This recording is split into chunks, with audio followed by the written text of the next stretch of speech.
গত কয়েকদিন ধরে অনলাইনে বেশ একটা ভাইরাল জিনিস হচ্ছে প্লাস্টিকের বোতল দিয়ে চুড়ি বানানো। তো আমিও ভাবলাম যে কেন এটা আমি ট্রাই করব না।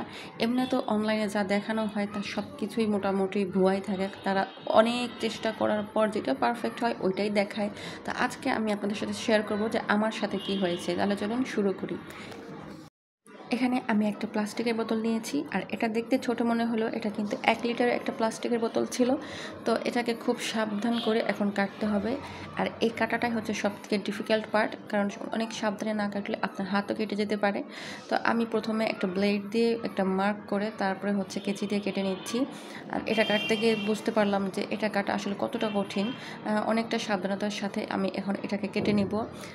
এক মোটামুটি চিকন করেই কাটতে হবে, যেন বেশি বড় না হয়ে যায়, তাহলে কিন্তু যখন আমি এটাকে সেক দিয়ে বা আগুনে গলিয়ে দিব তখন কিন্তু খুব কষ্ট হবে। তো আমি ঠিক এইভাবে একটা কেটে নিলাম। তো একটা কাটার পর আমার মনে আরেকটু সাহস হলো, ভাবলাম কেন নয় আরেকটা কেটে দেখি। তো এভাবে করে হচ্ছে আমি 4টা কেটে নিয়েছি। এখন হচ্ছে এটাকে পেইন্ট করার পালা। আর যেহেতু আমার কাছে কোনো পেইন্ট নাই, তো আমি একটা নেল পলিশ নিয়ে এখন এটাকে কালার করে দিব।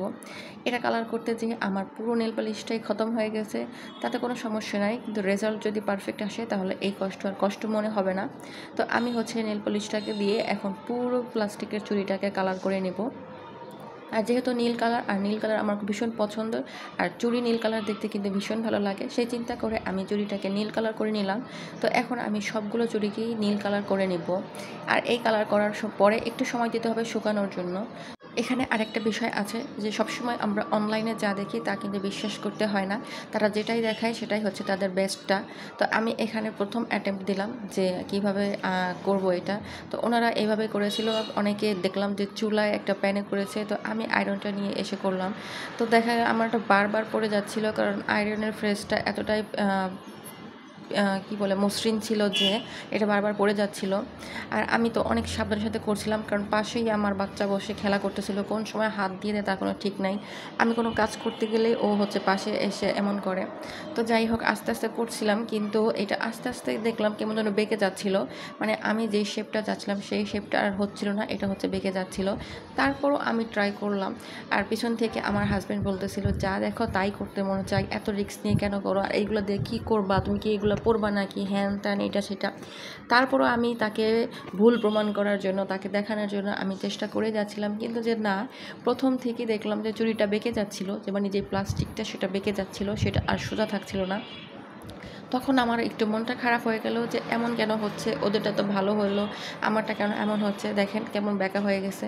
তারপরে আমি ট্রাই করলাম যে দেখি, তো আরও একটা আছে, ওটা দিয়ে দেখি কেমন হয়। এটা ব্যাকা হয়ে গেছে, তো কী হয়েছে, আরেকটা আছে। তখন আমি ভাবলাম যে ওদেরও নিশ্চিত এমন হয়েছে, তারপরে যে ওরা যেইটা পারফেক্ট হয়েছে ওইটা শ্যুট করে আমাকে দিয়ে দিছে। হ্যাঁ, তো এ থেকে আরেকটা শিক্ষা হলো যে অনলাইনে কোনো কিছুই কোনো দিনও বিশ্বাস করা উচিত না, কারণ আমরা হাজারটা শট নিয়ে যেইটা পারফেক্ট হয় সেইটাই আপনাদেরকে এডিট করে দেখাই। আর এটা দেখেন, এটা আমার প্রথম অ্যাটেম্পটে এমন হয়েছে।